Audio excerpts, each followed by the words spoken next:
Lahiting, hello everyone and welcome to my Queer channel. I'm your host Queer-chan and we're going to continue our look at the ChibiPokeHouse line today.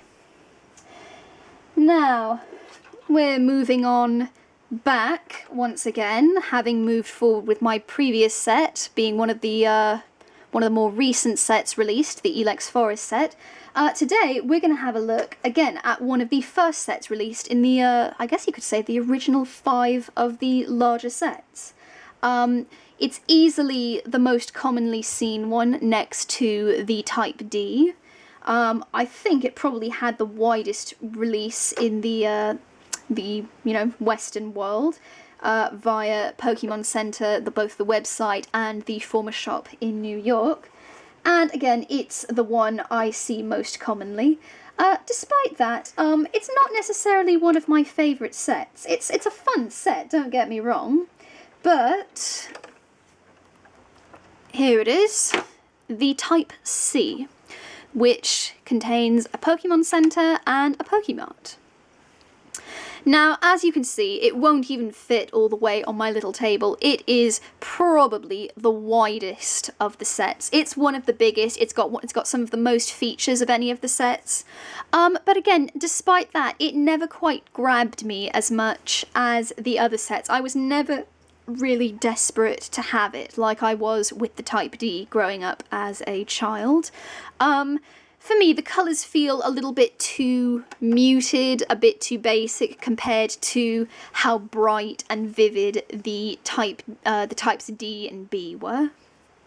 Despite that, as I've said, it's a great little set. I'm so glad to have it in my collection. Dust everywhere on it. I actually got this one on eBay. It was nearly complete. It had its box and everything. I don't believe it had a playmat, although I can't remember if the set came with a playmat or not. And it actually came complete with all but one thing. And before we go into the features, I'll just show you what the set comes with. You get 2 little tables meant for the top of the Pokemart, which I'll get into in a moment. Get a little stretcher for the Pokemon Center. And you get 5 little figures with it. And I have to say, given the size of the set, I would have expected it to have, more figures. The Type D, for example, had, I think, 7 figures in it, if I remember correctly. Either way, you get Farfetch'd. Oh, goodness. You get Pikachu. I'm dropping figures everywhere today.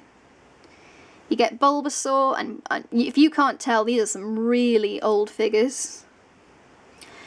And you get Jigglypuff, and you get one more. Unfortunately, the price for finding this set on eBay, in a box, near complete, and for such a low price, was that it unfortunately was missing one figure. It's a Nurse Chansey figure, and I have to say, if anyone is watching has this figure and would be willing to sell it to me, please contact me. I am so desperate to complete this set. As I've said, you can tell just by the style of the figures and the paintwork that this is an old set. This, for all I know, might be the original ChibiPokeHouse. And I'll just get out one of the newer Pikachu figures here. Here we go. This is the most recent one that comes from the Elex Forest set, which we reviewed before. And look, you can see complete change in style in between those years.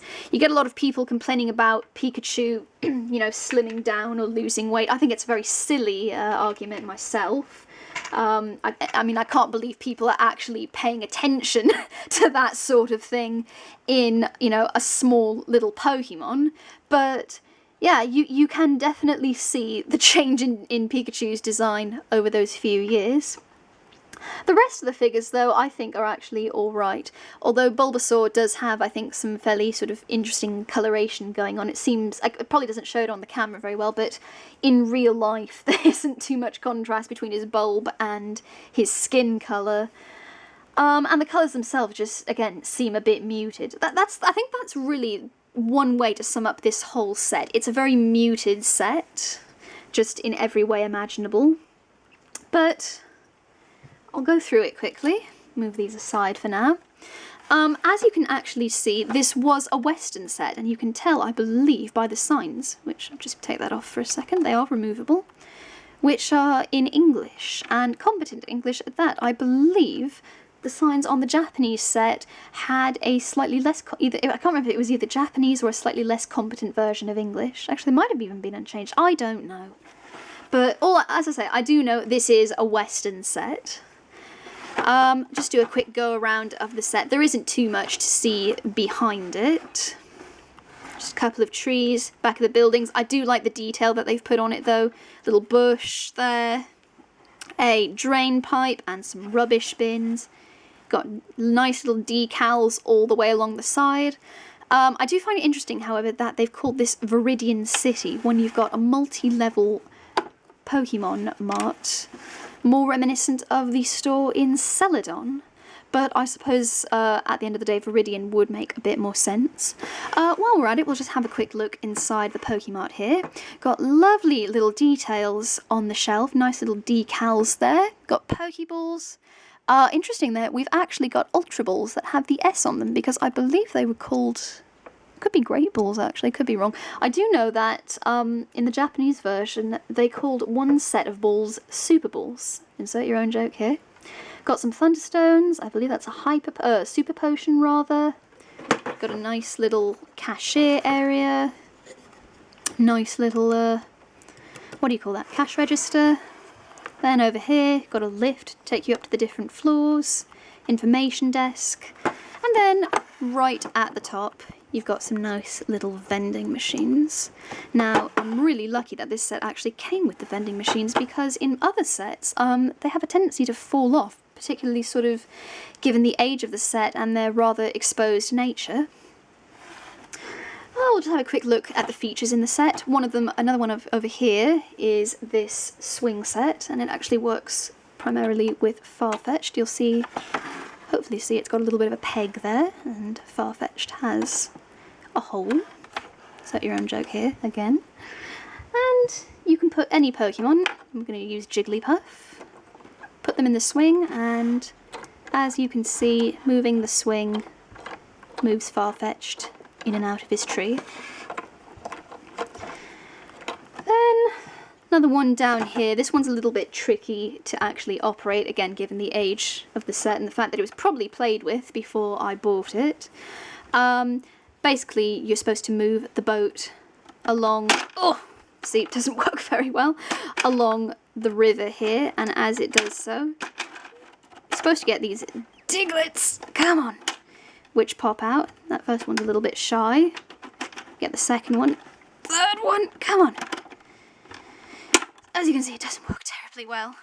Bridge goes up as he goes underneath it, and then right at the end, Magikarp pops out. In its day, I'm sure it... Whoa, gosh.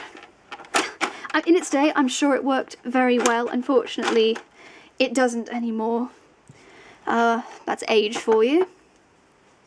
And then, finally, have a look actually inside the Pokemon Center, and as you can see, it's got a lovely decal of the legendary tablet that Ash encountered and actually incorrectly identified Articuno as Ho-Oh in that one episode. I don't know if that was intentional or just bad writing or what, but there's another couple of features in here. I'll try and get it quite close. If you see the computer there, if you push this button down, reveals Professor Oak. I don't know if you can see that very well. Unfortunately, I can't get it too much closer to the camera. And then here is where technically Nurse Chansey would sit behind the desk, but we're just going to put Jigglypuff there. Sort of. And of course, this is where you make use of the stretcher. The stretcher doesn't wheel or anything, it's just a nice decoration. I think it does twist, however, and the idea is that you open the doors, wheel the stretcher in. It's supposed to be a Pokemon on top. Of course, it's, you know, made for children's hands, and my great big huge old adult hands aren't working. Give them an operation, and then you can put them to bed to recover. Night night, Pikachu. admittedly, again, for such a large set, I don't think it actually has that many features. I think really the features come down to being able to sort of open and interact with the buildings themselves.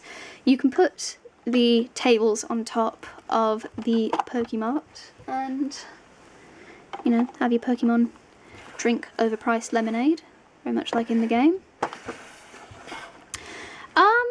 Unfortunately, I hate to say it, but for such a big set, there isn't actually that much more to say about it.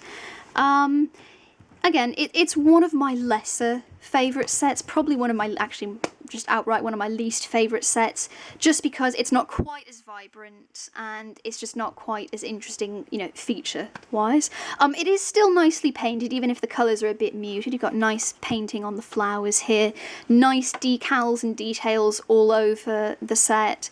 One thing they did actually, however, do is they re-released 2 playsets in the Advanced Generation line of toys, and this was one of them. They completely updated it with new colours, new Pokemon and everything. They had a different decal in the Pokemon Center area. And they actually did, they did the same thing with the tree set as well, except they made it look like the secret bases from Hoenn. I think I might have mentioned that in the tree, you know, Type D review video. Unfortunately, I don't actually have the Advanced Generation set of these. It is one of only 2 sets in the entire ChibiPokeHouse line that I'm missing. I'm hoping my patience will pay off and I'll find it either on Yahoo Japan or it might even turn up on eBay one day. When it does, I will of course review it, but for now, again, this will have to suffice.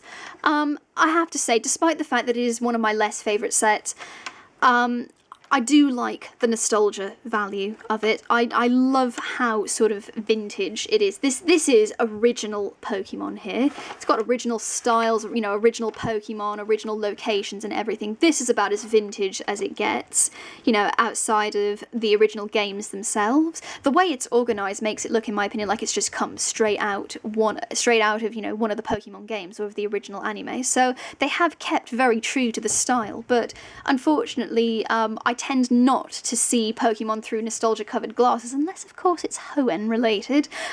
So, unfortunately, I'm not quite as charmed by Generation 1 as I am by later generations.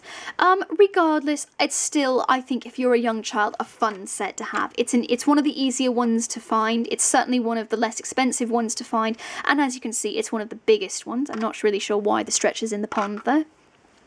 So, again, if you're looking to collect it, I would say it's probably essential. If you have to, you know, collect some of the ChibiPokeHouse line, I would say if you're going to focus on the large ones, make sure you sort of have the original 5, the Type A's, you know, the Types A through E. The rest are sort of optional, so to speak. If you're buying for a child, again, you're probably going to rack up a bit of a bill buying it, but given its size and given how much it comes with and how much you can do with it, I could see, you know, hours and hours of fun being had with this. And it is semi-portable, so, I mean, you can store, you can store everything, including the signs, actually, we'll just take those off, in the Pokemon Center building. So if you had some way of securing the building, you could potentially, you know, take this as you travel. Or even, I don't know if I would recommend putting, you know, taking it on a plane, for example, but certainly, you know, on a train or in a car journey or something, you know, something to bring along to keep your child entertained. It's basically just a larger Polly Pocket set when it comes right down to it. Other than that, that's it though. Thank you very much for watching. I've been Quair-chan, you've been amazing. We'll continue our look at the ChibiPokeHouse line next time. I hope you've enjoyed this. Hit that like, hit that subscribe. If you like reviews, if you like Star Wars, if you like Pokemon, and of course, leading into some new material, if you like being read some stories, then hopefully you'll find something enjoyable on my channel. For now though, thank you very much indeed for watching, and may the Force and Neimoidians and Pokemon be with you.